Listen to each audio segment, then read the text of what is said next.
Hello, good afternoon. Good afternoon, everyone. It's Tuesday evening. Thursday evening. Welcome to Second Thought Africa Reimagine. Tonight we're going to be talking about the renewal of Liberia. Okay, what Liberia shortly need at this point. Again, I told you we'll be returning Thursday evening. We'll be here with what am I saying, guys? It tells you how mentally tired I am. We will be coming back on Sunday evening to have a conversation with you. Peter is going to be here. Yay. So we can all have a conversation, continue to educate each other. Monday, I'm going to be here. I'm going to talk to Orita. I'm trying to get her book and read it and interview her, have her on here so we can talk about her book. But it's good to be here on a Thursday evening and on time to this evening. So if you are here with me, please, by all means, share the video. We appreciate if you would. But I'm going to start this conversation with yesterday, what happened in Liberia yesterday. And I like to talk about this on many levels. On the cultural level, on where the worst thing in this global economy and this technological village that we live in, and how backward we still are.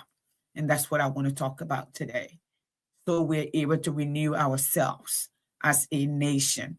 Okay, let me play this video so we can start from here. Yep.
Okay. So the good news is those folks have been arrested. If you guys see what is going on, you know that the people there that are recorded, right? They're sitting and recording. The bystander, they are not intervening. They are not getting involved. They're just there to video record. They're just there to watch, even if somebody were being murdered, to be on their life, be on their life. So they're just doing that and nothing more. Nothing more. Okay. And then it behooves us to ask ourselves, okay, as people, as a nation, what makes us move? When I was growing up and I saw somebody being mistreated, I got involved. We got involved as a community. We didn't just simply record and watch them do whatever they wanted to do to them. That's not the way it worked. That's not the way we saw it. You know, as an educator in America, we deal with children every day. We say when you see something, say something. When you see something, say something. That's what we say. That's what we teach our children.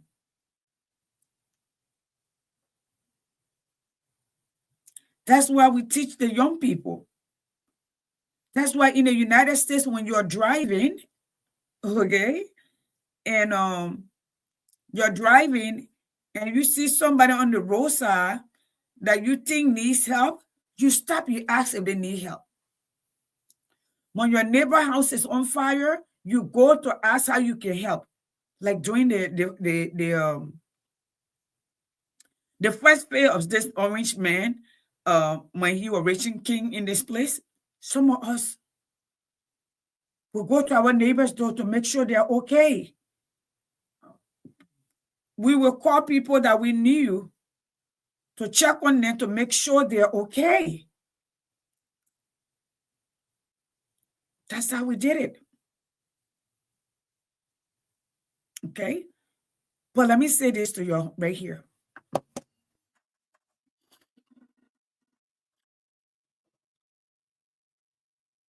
I am from Nimba. I come from where all this society stuff happens. All of this society stuff used to also happen in the southeast of Liberia until Barclay came to power and said, we're getting away with it. We're not doing this anymore. We're not going to be cutting parts on girls. We're going to let them hold on to the parts that they were born with. There are other nations around the world, even the Middle East, they used to do that. They don't do that anymore. Burkina Faso, they used to do that. They don't do that anymore. Somalia, Ethiopia, Eritrea, all of those people. The more we learn, we're supposed to adjust. If you know certain thing you do to human being that is painful, that it takes away certain ability that God has given them, it is your responsibility to make the adjustment. Like for instance,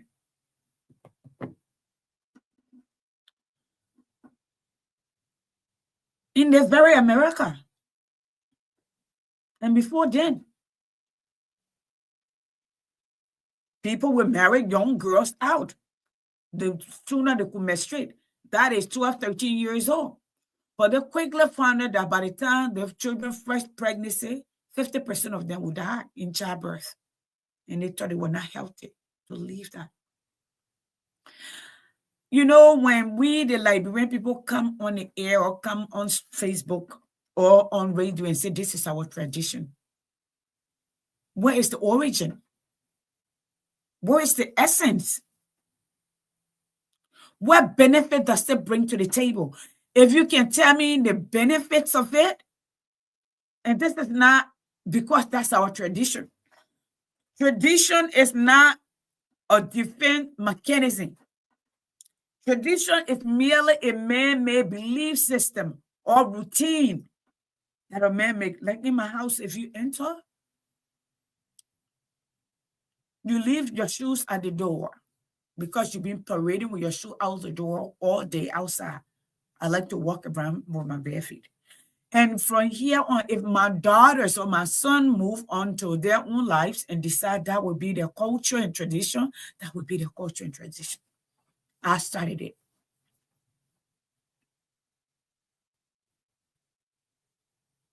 I started it. So the thing is,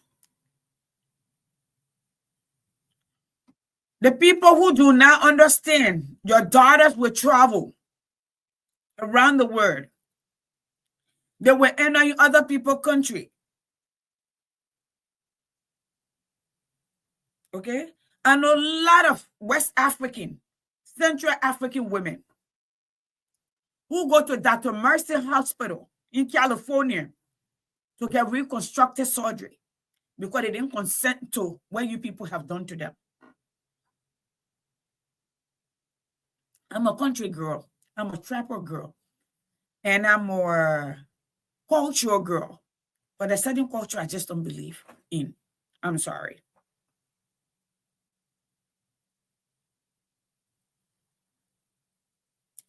Hey, Emmanuel. Hey, Emmanuel. There's somebody in Kangalita I need to call. Okay? That certain culture belief that I don't take to heart. Because as I learn, as I travel, okay? You know, Solomon say, the more knowledge I seek, the more knowledge I acquire, the more my sorrow increase. The more I know that some of the culture that we are practicing, they're harmful to our daughters, they're harmful to us, they're harmful to the human survivor.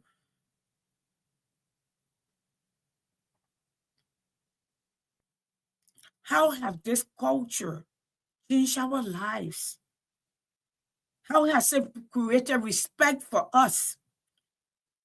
How has it made our daughters competitive in the rest of the world? I tell you what, I got daughters, and they're all going, and none of them will ever go there. None of them will ever be, and nobody, even if I took them to Liberia, you touch my child, you are going 6 feet, and I'm going to jail.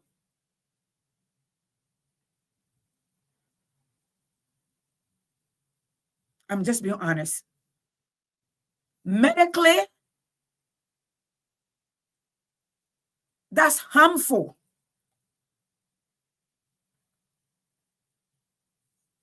That's harmful.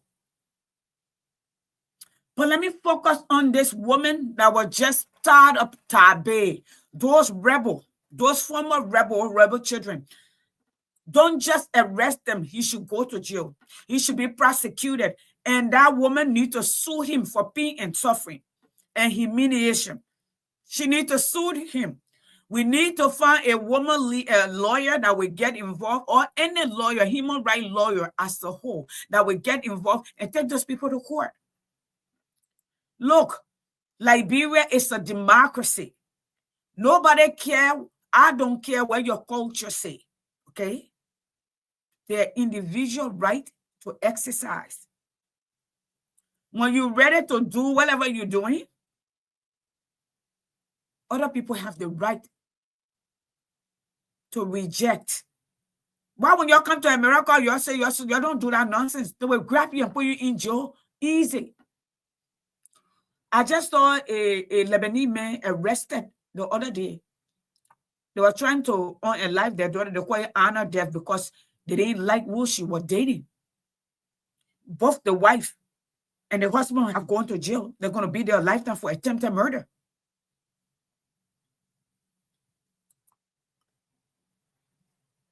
Our children are being, they're on a life with drugs. The country is poor, 90% unemployment. The abuse of power, the stealing. People are traveling, that it was competition so they can get daily, what do you call it, SDA, daily padam, or subsidy, whatever it's called. And we are buying plane ticket for our sisters to go to the hospital to have children for Liberia. And they are held in captivity. If they need operation, no operation will be done on them unless they can pay money. And they don't pay money, they will wait till they and the baby died. But you're worried about cutting women part. Why? In 2025. Why?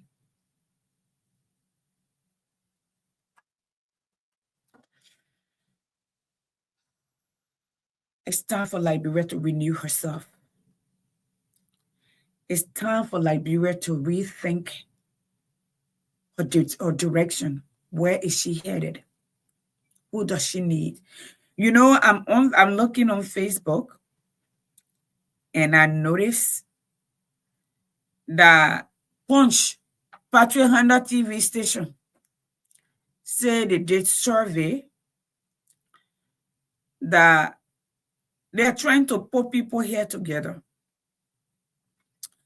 That CMC got 2 or 3% on the survey for call in.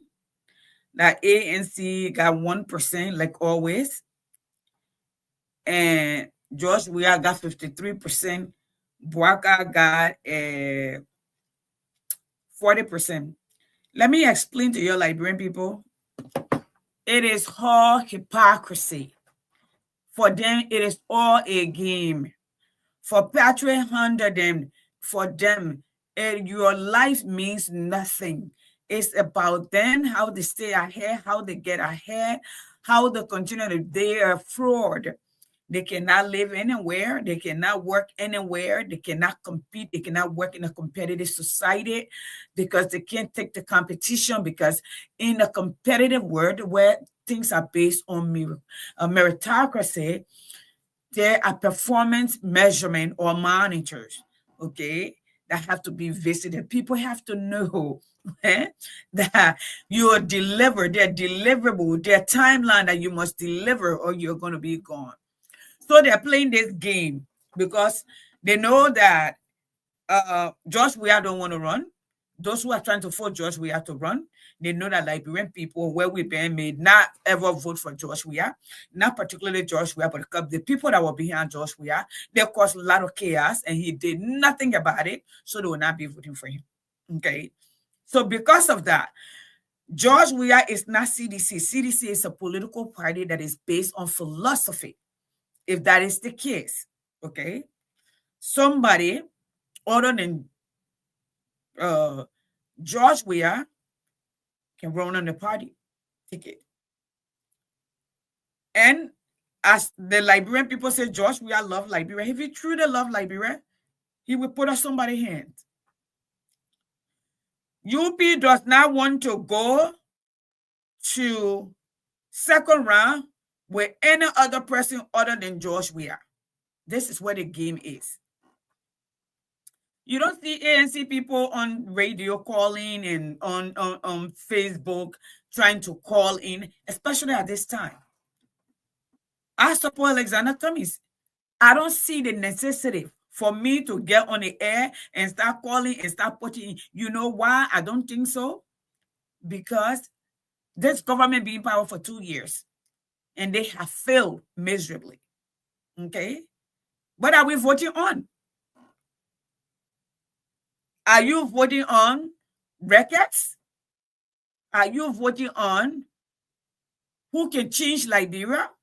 Are you voting on who has the ability to reform and transform Liberia? What are you voting on? What records are you voting on? Who do you think have education that can change, who understand the nature or the importance of education, that will amplify and invest in education? Okay, so if you are doing something like that, you are telling me, if Liberian people are actually voting, you are telling me Liberian people are stupid. That way you are literally saying, based on your record, you are saying Liberian people are stupid. Liberian people don't believe that they deserve better, so they're voting the same way. That's what you're trying to say. You are being abusive to our people. That although school about to open, they are calling out here, okay, and the Liberians are calling out here begging, okay, for somebody to help them to put their children in school. Their lawmakers are making morale. Oh, I put 300-400 people in school. One lawmaker. I don't ever, me yesterday, I give to my lawmaker during election time. They don't give me. They don't give me a dime. Their job is when they are elected to make sure that they make laws that benefits me and my neighbors in my community. They make sure they keep America working. They make sure they work with the president, the executive, or the local government, or we call it the municipals. If not, we vote them out. So I don't need to go beg lawmakers to do anything for me. Besides, I could afford to send my children to private school when I saw that the public school had more amenities than the private school, because the public school were bigger. It had more options, more extracurricular activity. I decided my kids would go to public school. And they did. And all graduated with honors. There are more resources because the government, who has the bankbook, invests into that. I live in Georgia, $40+ billion budget. 30% of that go into K1 through 12, which is elementary to high school. 15% goes into what do you call it, professional training, or what would be college and all of that. So I have no reason to. And if the government were doing something, it would be a policy even for temporary and would be across the board, like during the Ebola. I mean, the corona. During the corona, they passed a temporary refund for us to get food to keep America alive. We were getting, I don't know, $300 or $400 a week. All right, to buy food.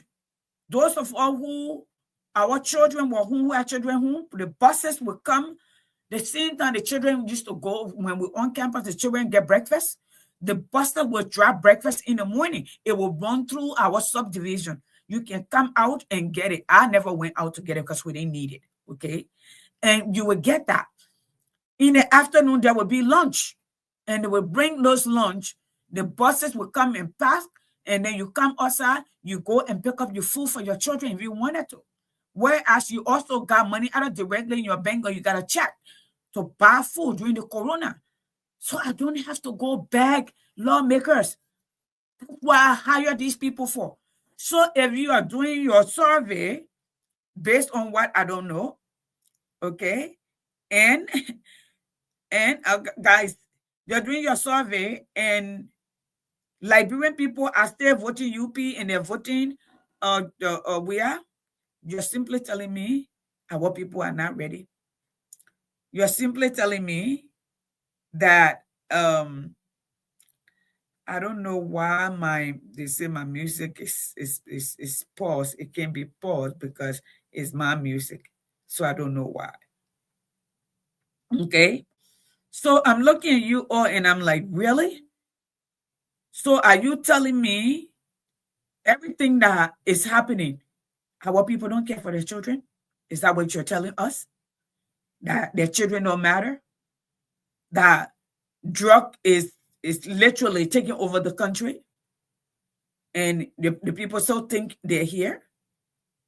So I'm not sure where we are as a nation, but what I can say this much is I know the voting is not about anything. So I'm not gonna go back and forth with y'all. Now let's talk about the drug war that is going on in Liberia. So I heard President Bouaka fire the guy who wanted his daughter, no matter what the issue was, his daughter free, that his daughter were above the law. Okay. He wanted that daughter free. They fire him. And I also learned that he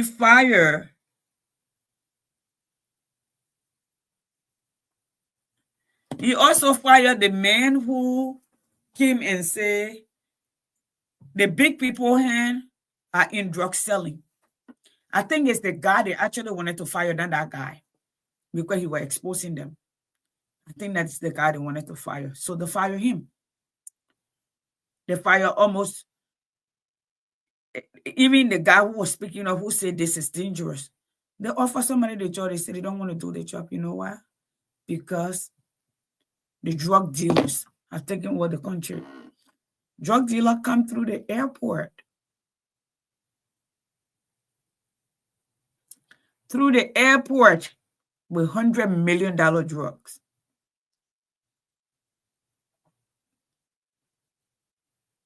U.S. embassy command the Liberian government, tell him to go to court. The evidence disappeared. Just within that time, another $100 million drug came in. And you tell me, it's the everyday person? Then you are running around beating people who are sick on drugs, busting their heart out, and you have no plan where to rescue them. You have no plan how to help them. No rehabilitation camp, no mental home hospital, nowhere. No counseling, no way to detox them. You just leave them. You bust the place and let them be in the street. That's inhumane. That's abusive. That is grossly, grossly inhumane. Joseph Boaka, hear me out and hear me well. Thank you for firing the other guy who were cussing, who were arrogant. Appreciate that because I said fire him. But the other guy, you shouldn't have fired him for speaking up. Okay. But you can break down everything. And the people have nowhere to sleep. The people, that somebody, child, they got blood running through their vein. They're human beings like us, like you, like your children. But here is the thought. Hate the The truth is,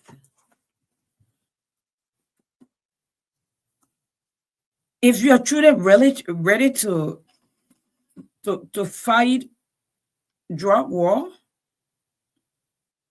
you will make provision. Even as it stands right now, we have built houses in 3 months. We are seeing you, Mr. President, building $10 million home in Lofa County. If you are serious at this point, you can build a rehabilitation place outside of Monrovia.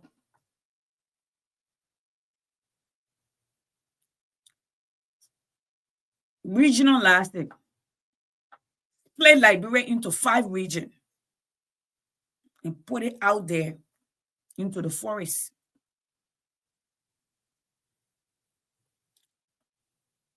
Hire professional Liberians who understand drug counseling and rehab,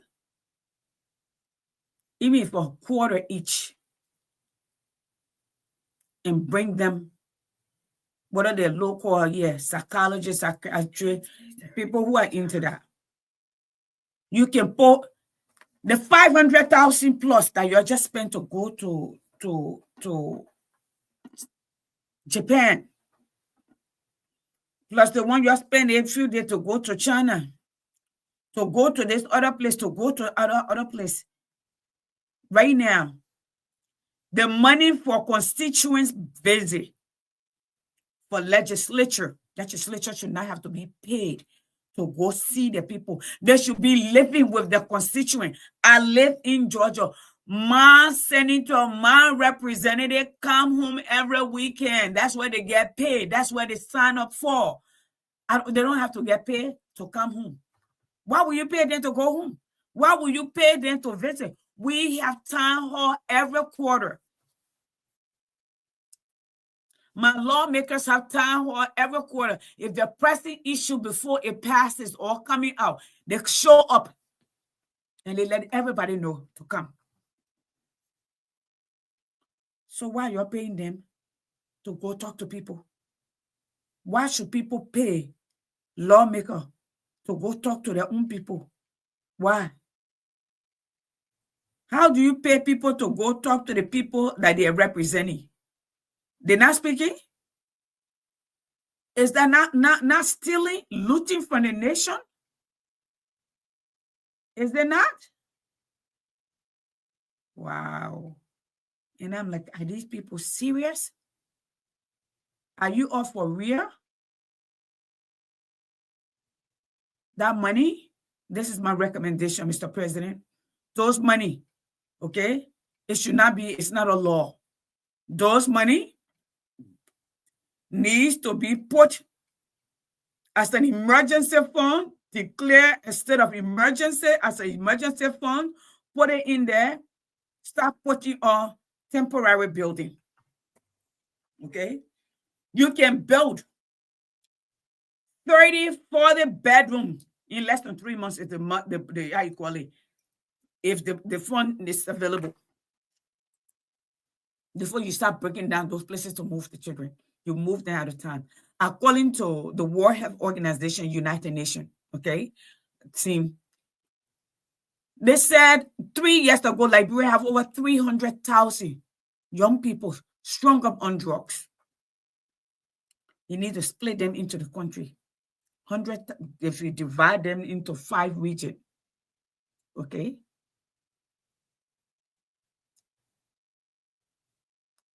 Pastor them.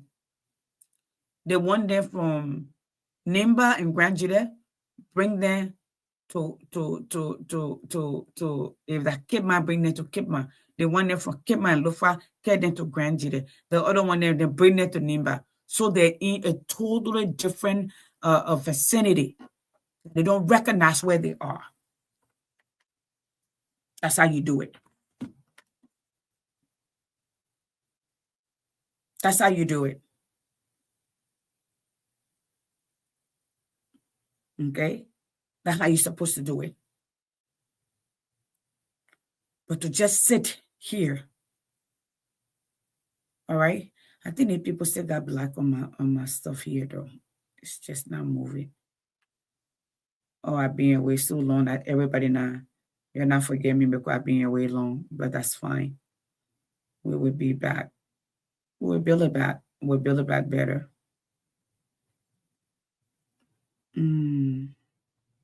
So it didn't do.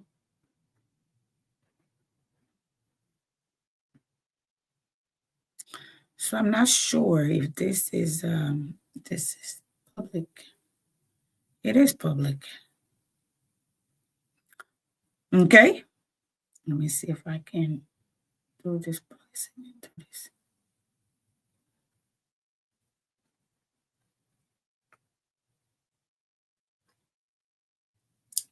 Okay, give me 1 second. Let me share. And I'm almost out of here.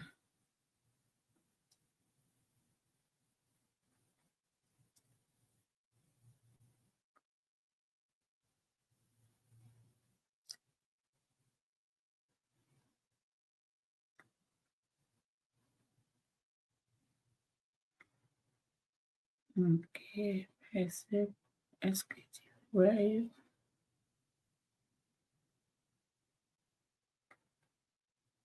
Okay, there we go. I think I've done enough. And I will keep this here. Okay, now here we go. I have a few more minutes and I'm going to leave. Okay, we're building back because I'm returning to the platform. Here I go. Okay, now, let me say again, it is time to renew Liberia. And renewal requires somebody who knows what direction they want to go in. It requires character. It requires vision. It requires someone who is people-centered. It requires humanity. It requires hard work, rolling up your sleeves, sweat and blood to redirect a nation, to reimagine, to have a vision, to renew a dream. And that's what Liberia needs. That's what Liberia seriously needs. In that light, I'm going to call it a day. Guys, you can follow us on the Second Thought Africa here. And you can follow us also on YouTube. We're trying to build it back better. And that's where we are. That said, let me see. I'm going to play this. What I wanted to play.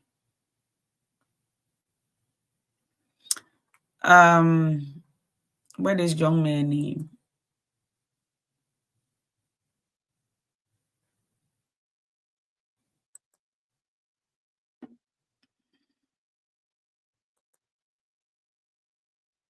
Quincy B.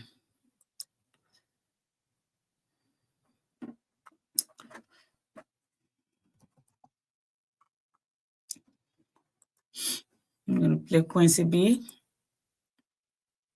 That's the same thing.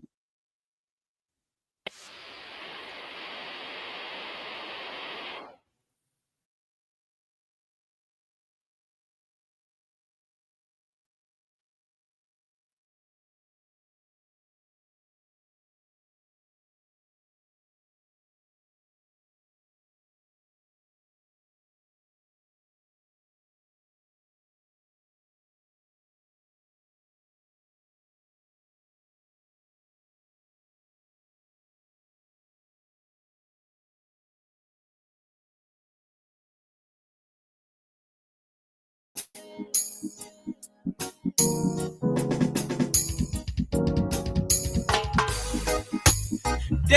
and break, everybody on the hustle. Some people know like peace, they want some trouble. Crime rates on the increase. The government can protect the people. Oh Lord, no justice for the poor. Yeah. Look the way we're living, we're treating one another unfair. Look the way we're living, we're treating one another unfair.